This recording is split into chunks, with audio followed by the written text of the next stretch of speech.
A special thank you to each of our subscribers who make this channel possible. Here's today's story. In a significant demonstration of civil disobedience, British police arrested over 200 individuals in central London on Saturday as supporters of a recently banned pro-Palestinian group, Palestine Action, openly defied the law. The arrests come in the wake of a controversial law passed by Parliament in early July, which made it illegal to support the organization publicly. This legislation was enacted following a series of protests that included activists breaking into a Royal Air Force base and vandalizing military equipment to voice their opposition to the UK's support for Israel amid the ongoing conflict in Gaza.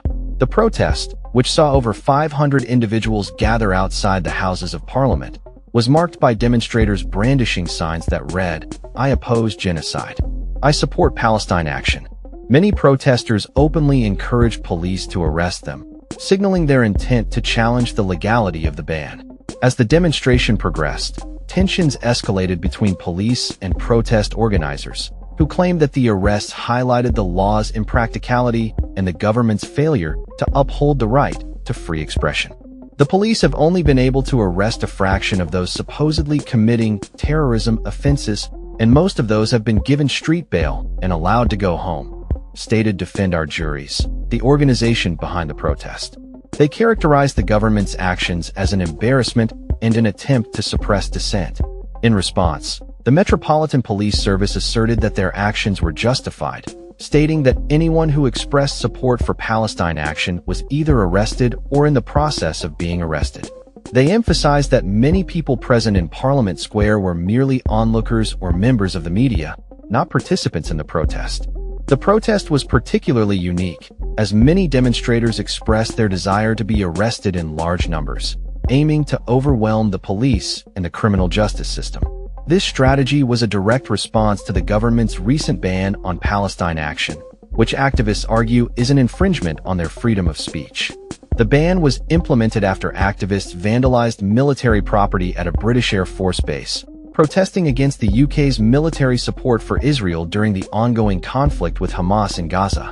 The activists' actions included spraying red paint onto military aircraft, symbolizing bloodshed and destruction, which they believe is a direct consequence of British policies. Supporters of Palestine Action are now challenging the government's designation of the group as a terrorist organization in court, arguing that the definition of terrorism has been improperly broadened to stifle legitimate protest and dissent. Once the meaning of terrorism is separated from campaigns of violence against a civilian population and extended to include those causing economic damage or embarrassment to the powerful, the right to freedom of expression has no meaning and democracy is dead, Defend Our Juries warned on their website. The events in London are part of a broader context of escalating tensions and protests across the UK, with the ongoing conflict in Gaza and issues surrounding immigration fueling public discontent. Prime Minister Keir Starmer has faced criticism from both sides of the political spectrum. While he has angered Israel with plans to recognize a Palestinian state, many supporters of Palestine in the UK feel that the government has not taken sufficient action to address the humanitarian crisis in Gaza. On Saturday afternoon, pro-Palestinian demonstrators marched through central London, culminating their efforts outside the gates of number 10 Downing Street, the official residence of the Prime Minister. Meanwhile, other groups are planning to march on Sunday, demanding the safe release of Israeli hostages held by Hamas since the escalation of violence on October 7, 2023, which resulted in the deaths of approximately 1,200 individuals and the abduction of 251 hostages.